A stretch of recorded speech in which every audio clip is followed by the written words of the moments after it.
The Honourable Taylor Martin. Here. Thank you, Mr Deputy President. I wish to speak on the Portfolio Committee No. 1's report on alcoholic beverages advertising prohibition Bill 2015.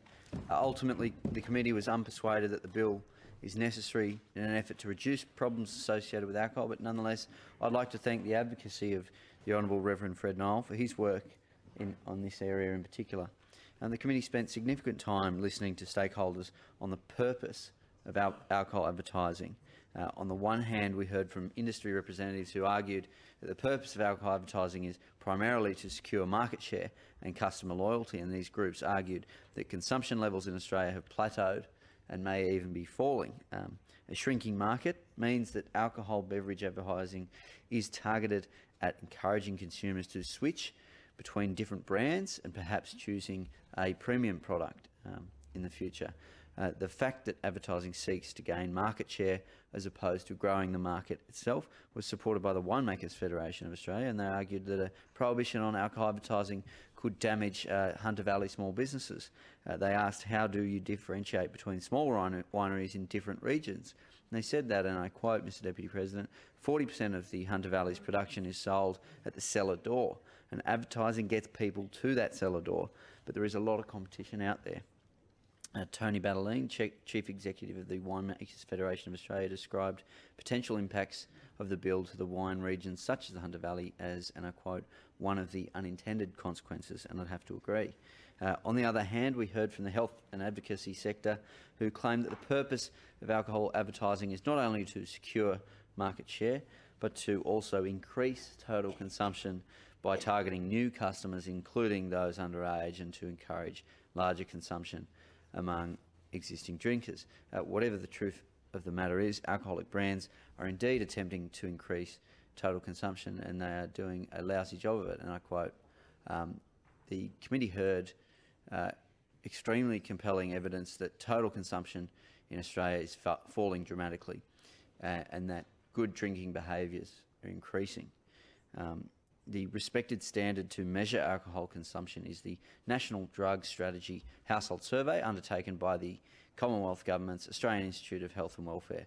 The National Drug Strategy Household Survey is a large population survey conducted every 3 years to determine the use of and attitudes towards alcohol and other drugs.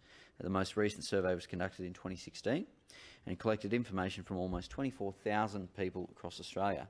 A number of statistics were presented to the committee, including 83% of Australians are either drinking in moderation or abstaining from alcohol altogether.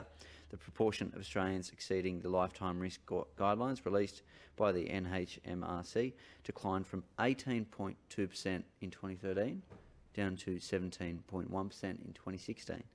The proportion of Australians consuming alcohol daily has steadily declined over a 15-year period, from 8.3% in 2001 down to 5.9% in 2016.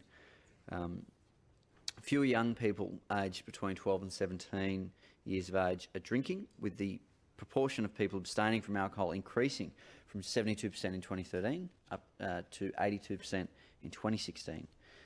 The proportion of young adults from 18 to 24 years old that abstained from alcohol in New South Wales has increased from 15.6% to 20% since 2007. And the statistics go on and on to show that levels of alcohol consumption are in fact dropping in Australia. Mr Deputy President, what these statistics show is that far from requiring further government intervention, that the current policy settings are seeing a lower consumption and fewer instances of risky alcohol consumption than there has been historically in Australia and New South Wales. I acknowledge that some health and advocacy groups presented evidence that certain demographics still have high levels of consumption, surprisingly amongst older Australians, and the consensus, however, was that there had been a long-term fall in the consumption of alcohol and a trend towards safer habits.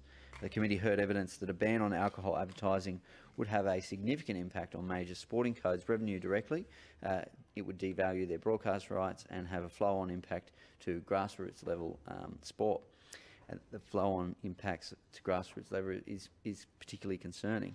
The Coalition of Major Professional and Participation Sports represents the AFL, the ARU, Cricket Australia, the FFA, the NRL, Netball Australia and Tennis Australia. And each of these organisations are the governing body for their individual sports that have between 16,000 grassroots clubs and 9 million participants between them. They describe the threat of a ban on alcohol brands sponsoring sporting codes as detrimental to grassroots sport.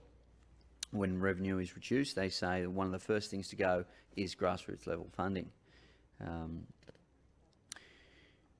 Based on the evidence presented regarding decreased alcohol consumption, improved drinking behaviours and the likely detrimental effects on grassroots participation, the committee came to the conclusion that now is not the time for the Alcoholic Beverages Advertising Prohibition Bill 2015, and this was a conclusion that I also supported.